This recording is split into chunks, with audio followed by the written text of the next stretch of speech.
الحمد لله وحده والصلاة والسلام على من لا نبي بعده أما بعد قال الله تبارك وتعالى أعوذ بالله من الشيطان الرجيم بسم الله الرحمن الرحيم ويل لكل همزة لمزة الذي جمع مالا وعدده يحسب أن ماله أخلده كلا لينبذن في الحطمة وما أدراك ما الحطمة نار الله الموقدة التي تطلع على الأفئدة إنها عليهم مؤصدة في عمد ممددة صدق الله العلي العظيم.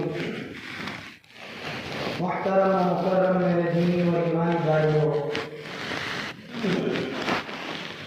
قرآن مجید کے آخری 30واں پارہ جو ہے، عام طور پر ہمارے ذہنوں میں یہ پارہ اور یہ اما پارہ ہوتا ہے دماغوں کے اندر، ان کی صورتیں بھی ہمارے ذہن میں ہوتی ہے، اس لیے کہ امام صاحب بار بار نمازوں میں یہ صورت پڑھا کرتے ہیں، ان آخری پارہ کی آیتوں کی تلاوت کیا کرتے ہیں. لیکن افسوس یہ ہے کہ ہم نے اپنے کلام اللہ کی، اپنے قرآن مجید کی صورتوں کی سمجھنے کی کوشش تک نہیں کی. نتیجہ کیا ہوا؟ نتیجہ یہ ہوا کہ ہمیں نمازوں کے اندر لذت نہیں آ رہی ہے، نمازوں کے اندر مزہ نہیں آ رہا ہے.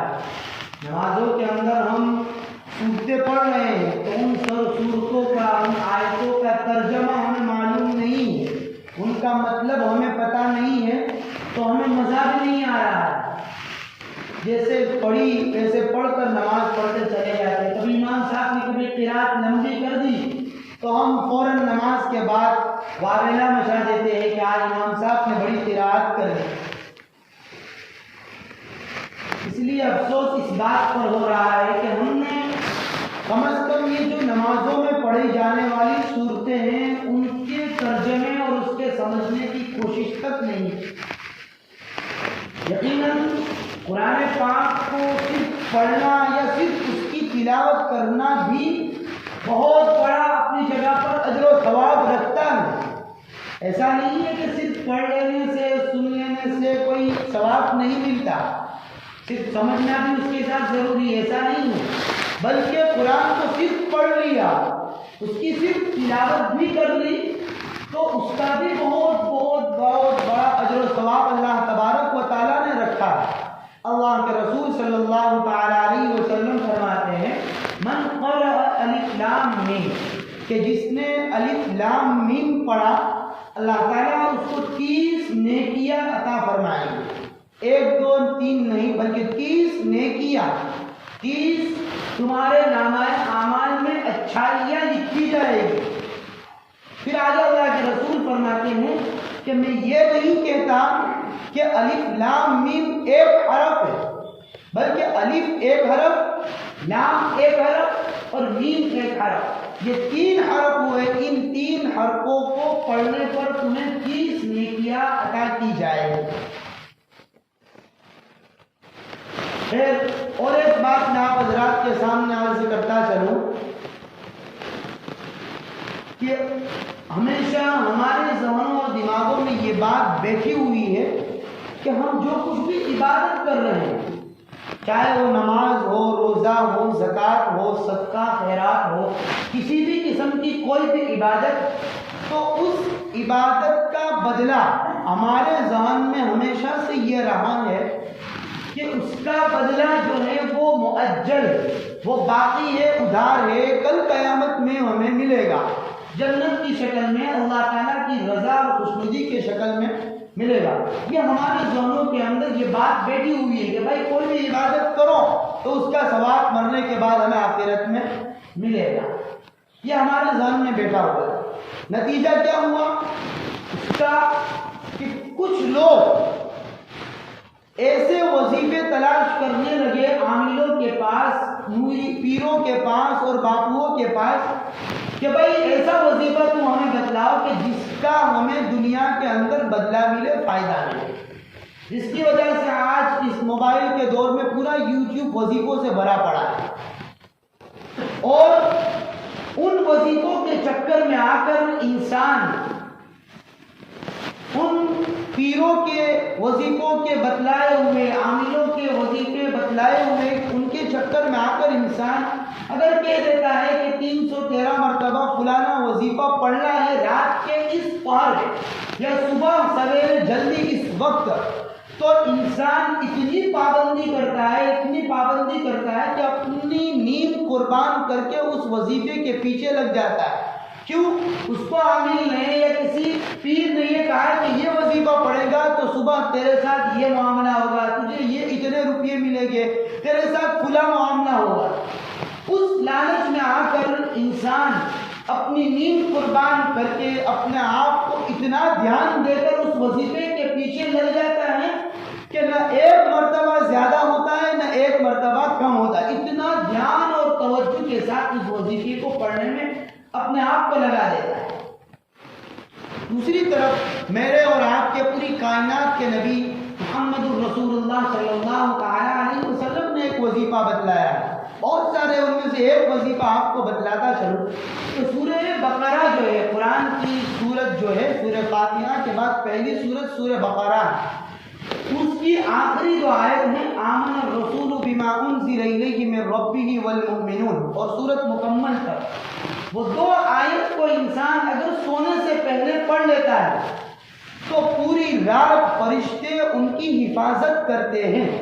یہ اللہ کے رسول صلی اللہ تعالی علیہ وسلم کے بتائے ہوئے الفاظ اور آپ کا کلام اور آپ کے مبارک الفاظ ہیں، اور یقینی بات ہے جو شخص پڑھتا ہے اس کے ساتھ اس کے اور اس شخص کی فرشتے یقیناً حفاظت کرتے ہیں۔ لیکن آج فوری طور پر وظیفے اور فوراً بدلے حاصل کرنے کی لالچ کے اندر انسان عاملوں اور پیروں کے وظیفوں کی اتنی پابندی کرنے لگ گیا ہے، باپوؤں کے چکر میں آ کر ان کے وظیفوں کے پیچھے اتنا لگ گیا ہے کہ اللہ کے رسول کے بتلائے ہوئے وظیفے کو چھوڑے ہوئے، اللہ کے رسول کے بتلائے ہوئے اعمال جو ہیں، جو قرآن کی آیتیں ہیں، پڑھنے پر بھی اتنا ثواب اور اس کے علاوہ اس کی فضیلتوں کا اور الگ سے ثواب جو ملتا ہے، اس کو چھوڑ کر آج دنیا کی لالچ اور دنیا کو طلب کرنے کے واسطے دنیا کے جو وظیفے ہیں اس کے پیچھے پڑتا ہے۔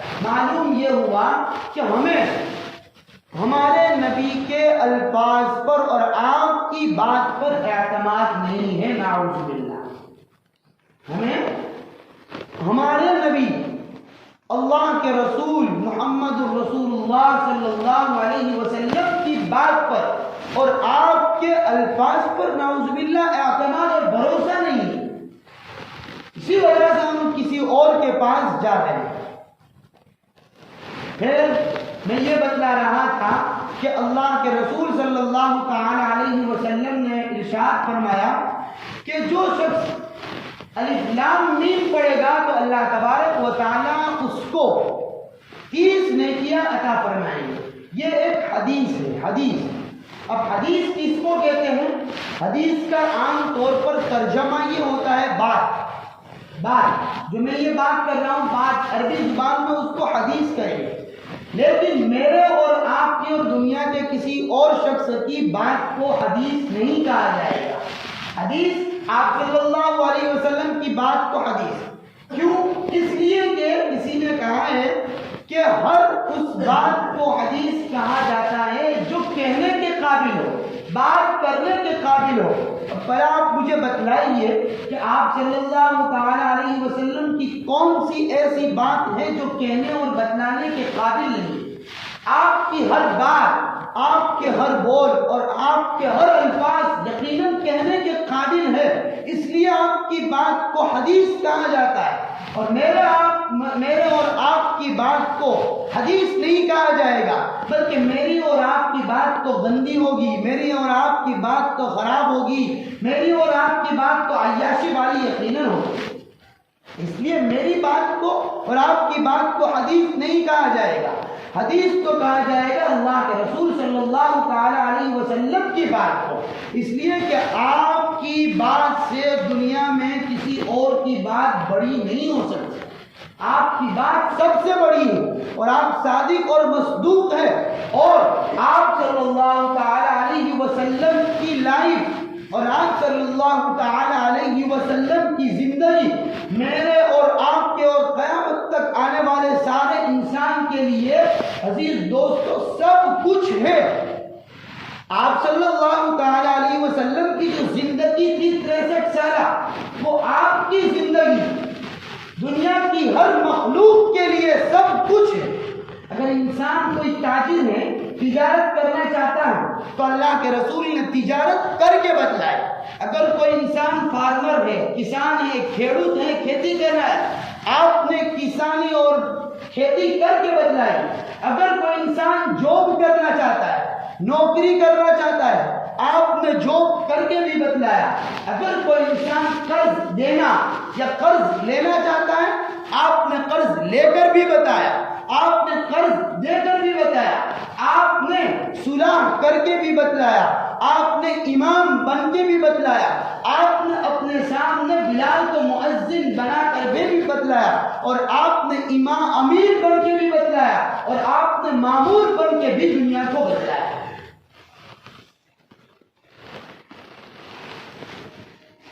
ایسے ہی قرآن پاک کی یہ جو آیت ہے لَقَدْ كَانَ لَكُمْ فِي رَسُولِ اللَّهِ أُسْوَةٌ حَسَنَةٌ، ایسے ہی نازل نہیں ہو گئی۔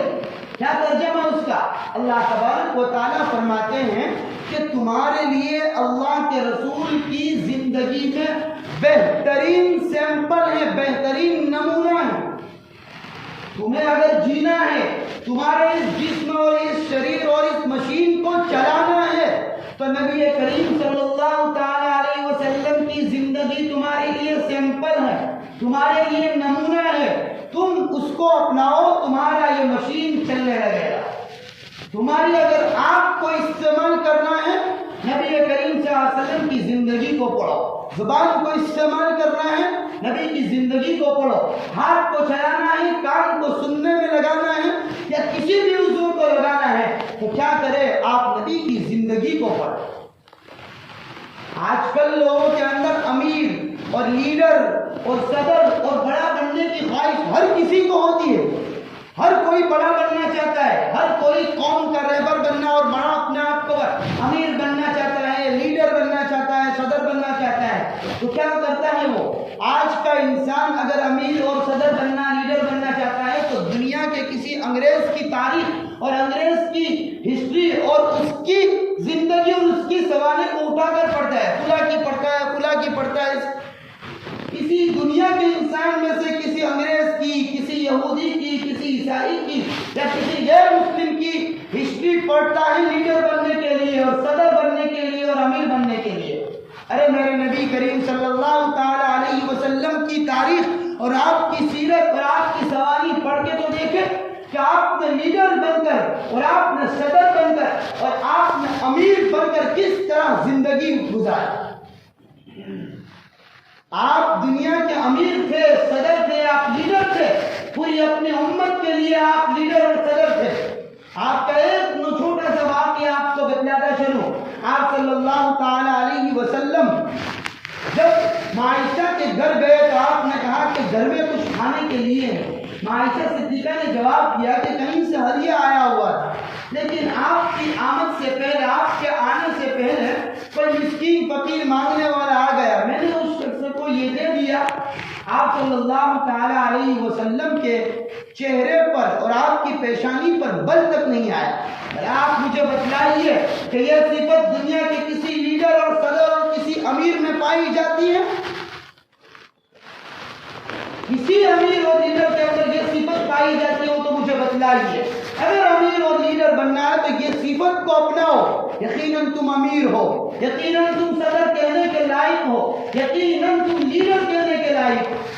پھر یہاں پر ہی بس نہیں کیا، عائشہ صدیقہ رضی اللہ تعالیٰ عنہ نے آگے کہا کہ یا رسول اللہ تھوڑا سا میں نے آپ کے لیے باقی رکھا ہے۔ کیا لفظ نے استعمال کیا کہ تھوڑا سا میں نے آپ کے کھانے یا پینے کی چیز کی، کہا کہ میں نے آپ کے لیے باقی رکھا، فوراً اس لیڈر نے اور اس صدر نے، اس امیر نے عائشہ صدیقہ رضی اللہ تعالیٰ عنہا کی تربیت کی اور کہا کہ عائشہ باقی تو وہ ہے جو تم نے دے دیا، باقی تو وہ ہے جو تم نے فقیر اور مسکین اور غریب کو دے دیا، یہ جو تم نے میرے واسطے رکھا ہے یہ تو فنا ہونے والا ہے، کھا لوں گا پی لوں گا فنا ہو جائے گی۔ یہ صفت کسی دنیا کے ابھی کے انسان کے اندر پائی جاتی ہو تو مجھے بتلائیے۔ میرے عزیز دوستو، اگر لیڈر اور امیر اور صدر بننے کی اتنی خواہش ہے تو نبی کریم صلی اللہ تعالی علیہ وسلم کی لیڈری اور ان کی صدری کو اپنائیے اور ان کی تاریخ اور ان کے واقعات کو پڑھیں، یقیناً آپ سب سے بڑے دنیا کے اندر لیڈر اور صدر بن جائیں گے۔ خیر، مجھے تو آپ حضرات کے سامنے میں نے جو تلاوت کی سورت ایک اما پارے کی وَيْلٌ لِكُلِّ هُمَزَةٍ لُمَزَةٍ، اس کے اوپر کچھ بات کرنی ہے۔ میں آپ حضرات کے سامنے صرف اس آیت، اس سورت کا ترجمہ کرتا چلوں، اس سورت کے ترجمے سے ہی انشاءاللہ میری اور آپ کی یقیناً تربیت اور اصلاح ہوگی۔ بشرط اس بات کی ہے کہ اس سورت کے ہر الفاظ کو ہم پہلے تو سنیں اور ہر الفاظ کو اپنے اوپر فٹ کریں، اپنے اوپر فٹ کریں کہ یہ سورت، یہ بات، یہ چیز مجھے کہہ رہی ہے، یہ بات مجھے جھنجھوڑ رہی ہے، مجھے متنبع کر رہی ہے۔ اپنے اوپر فٹ کر کے اس کا صرف ترجمہ سنتے چلیں۔ اسی لیے میں کہہ رہا ہوں کہ چھوٹی چھوٹی جو نمازوں میں پڑھی جانے والی صورتیں ہیں، ان صورتوں کو عزیز دوستو ترجمے کے ساتھ یاد کر لیں تاکہ نمازوں کے اندر لذتیں پیدا ہو، مزہ آئے، لطف آئے۔ خیر، اللہ تبارک و تعالیٰ فرماتے ہیں وَيْلٌ لِكُلِّ هُمَزَةٍ لُمَزَةٍ، ویل کا ترجمہ ہوتا ہے ہلاکتی، بربادی، یہ عام ترجمہ ہوتا ہے، لیکن بعض مفسرین نے کہا ہے کہ ویل جہنم کا ایک طبقہ ہے، جہنم کی ایک ایسی جگہ، جہنم پوری، اب اس جہنم کی ایک جگہ یا ایک طبقہ ایسا ہے کہ اس ویل نامی طبقے سے پوری جہنم پناہ مانگتی ہے۔ اب بتائیے آپ کتنی خطرناک وہ ویل نامی جگہ ہوگی، ویل نام والا طبقہ کتنا خطرناک ہوگا کہ جس سے پوری جہنم بھی پناہ مانگتی ہے۔ اللہ تعالیٰ فرماتے ہیں ہلاکتی ہے لِكُلِّ هُمَزَةٍ لُمَزَةٍ، ہمزہ کا ترجمہ ہوتا ہے لعن طعن کرنے والا، ایک دوسرے کو، ایک دوسرے پر الزام لگانے والا۔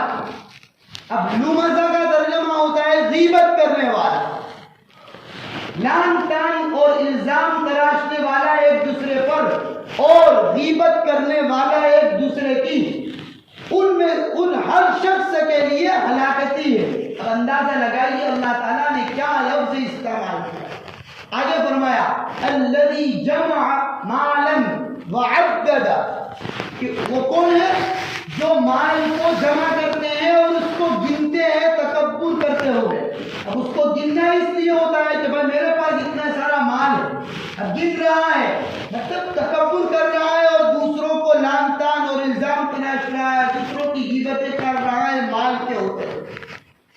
اللہ تبارک و تعالیٰ آگے فرماتے ہیں یحسب ان مالہ اخلد۔ اصل میں یہ صورت مکہ کے دو شخص کے متعلق نازل ہوئی، لیکن قرآن مجید کسی ایک دو فرد کے واسطے نہیں ہے، قرآن مجید تو قیامت تک آنے والے ہر انسان کے واسطے ہے۔ اللہ تبارک و تعالیٰ فرماتے ہیں یحسب ان مالہ اخلد، کہ اگر تم سمجھ رہے ہو اور تمہارا گمان اور خیال یہ ہے کہ یہ جو میرے پاس مال جمع کیا ہوا ہے وہ ہمیشہ رہے گا، یہ تمہاری سوچ ہے، کلا، ہرگز نہیں، کبھی بھی نہیں، یہ مال ہمیشہ باقی رہنے والا نہیں ہے۔ اللہ تبارک و تعالیٰ کبھی مالدار کو اٹھا لیتا ہے یا کبھی مال کو اٹھا لیتا ہے، کبھی مالدار کو اٹھا لیا ہے، میرے پاس اگر بہت زیادہ مال ہے تو اللہ مجھے کبھی غریب بنا دیتا ہے یا کبھی مجھے ہی اٹھا دیتا ہے اور مال پڑا دیتا ہے، کبھی بھی مال باقی رہنے والا نہیں۔ پھر آگے فرماتے ہیں اب یہ عذاب اللہ تبارک و تعالیٰ بیان کرتے ہیں کن لوگوں کے لیے جو ایک دوسرے پر لعن طعن کرتے ہیں، ایک دوسرے پر الزام لگاتے ہیں جھوٹے، اور ایک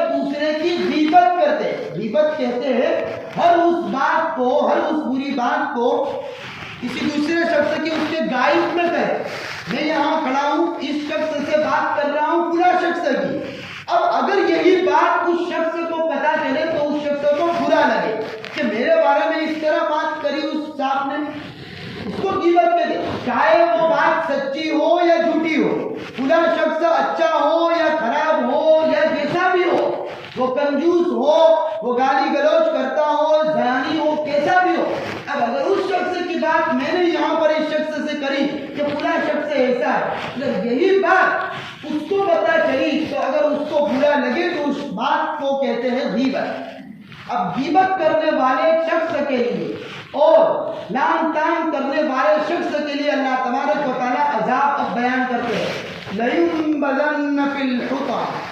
اب یہاں لَيُنبَذَنَّ میں لام بھی لائے اور نون کے اوپر تشدید بھی لائے، یعنی زور دے کر تحقیق وزن پیدا کر کے کہہ رہے کہ ضرور بھی ضرور ہم ایسے گناہ کرنے والے شخص کو حطمہ کے اندر داخل کریں گے. حطمہ. اب اللہ کے رسول سے کہتے ہیں وما ادراک ما الحطمہ، اے میرے محبوب آپ جانتے ہیں حطمہ کیا ہے؟ اللہ خود اس کا جواب دیتے ہیں نار اللہ الموقدہ، کہ اللہ تبارک و تعالیٰ کی بھڑکائی ہوئی آگ ہے. ایک تو دنیا کی آگ ہوتی ہے جو کبھی نہ کبھی بجھنے والی ہے، اور ایک اللہ کی آگ. اللہ نے آگ کی بھی نسبت کس کی طرف کی؟ اپنی طرف، کہ اللہ کی آگ جو بھڑکائی ہوئی ہے کبھی بھی وہ آگ بجھنے والی نہیں ہے.